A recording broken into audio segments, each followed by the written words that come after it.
going to put a nasogastric tube down his nose. And you want to look in the nose and see which side is the largest, and that's the one you want to put it in. You want to put them in a high Fowler's position. So I position them up kind of like this with their shoulders forward a little bit. And I'll pick the nose. If both sides are equal, I just do the side that's the closest to me because it's more convenient. And then I would get a nasogastric tube. I'm going to show you a couple different kinds. See this one, how it's so skinny and everything? This is used more for feeding. And when you put it down, it's real flimsy. So it has this, if I can get this out, it has this guide wire in here. See that? Mm-hmm. So that helps it get it down. So once it's down, you pull the guide wire out. But you can't, once you pull the guide wire out, you can't put it back in because it can stick through the edge of this. So you don't want that to happen. So this is really a feeding tube. And some of the characteristics of it is it's really flexible, it's really soft, it has that guide wire, and it has this x-ray detectable end so you can see it easily on x-ray, because you don't want to feed them before you x-ray them and make sure that it's like not displaced or something. You can pass that around, feel it. This is more of just a normal suction tube right here. It's a basic tube, and this is pretty basic too, except that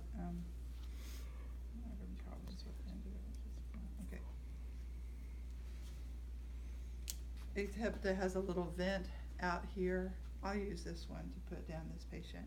So this is more of a suction tube, that's more of a feeding tube, and also this has a white line to where you can see for x-ray too when you put it down. So before you put it in the patient, this is a clean, not sterile procedure because it goes down into the stomach. So the stomach, you know, it takes non-sterile thing. It's not like a vein or anything. So what you're going to do is get one of these, put clean gloves on, and you're going to measure it from the nose to the ear to the xiphoid process, and maybe put a little piece of tape there so you'll know when you're down in the right place. Does that make sense so far? So you can think of it, I'm going to show you right here, nose to ear to xiphoid process, because when you move your head up and down, it doesn't move. If you do it wrong, ear to nose to xiphoid process, see how it changes the bottom there? See it's how it's sliding, but if I do it this way, it doesn't slide. So you can remember. You put it in through the nose, it goes back by the ear and down past the xiphoid process, and that gets it in the right place. So you have that. I'll just put these on to make it more real, I guess. Have them sit straight up. And then you're going to get a little bit of lubrication.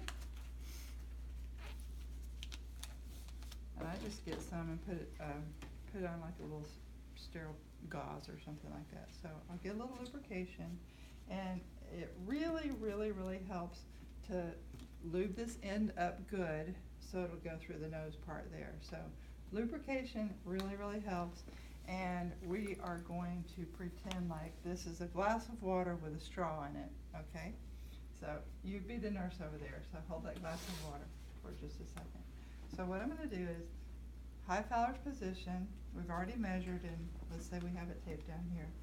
And then I'm going to just put this in. What helps me when I do it is I kind of lift this part of their nose up like that, and it goes almost straight back. So you don't put it up like that because it goes towards the eye, but you kind of lift this part of the nose up and put it straight back. And then you'll feel like a little resistance there. And once you're past that resistance, then let them start drinking the water. And every time they drink, you push, drink, push, drink, push until you get it down, okay? The reason, let me take this out because I want to show you, that's all I need before. The reason you want to push like that, like drink, push, drink, push, drink, push, is because if you don't do it fast, your gag reflex is all in this area.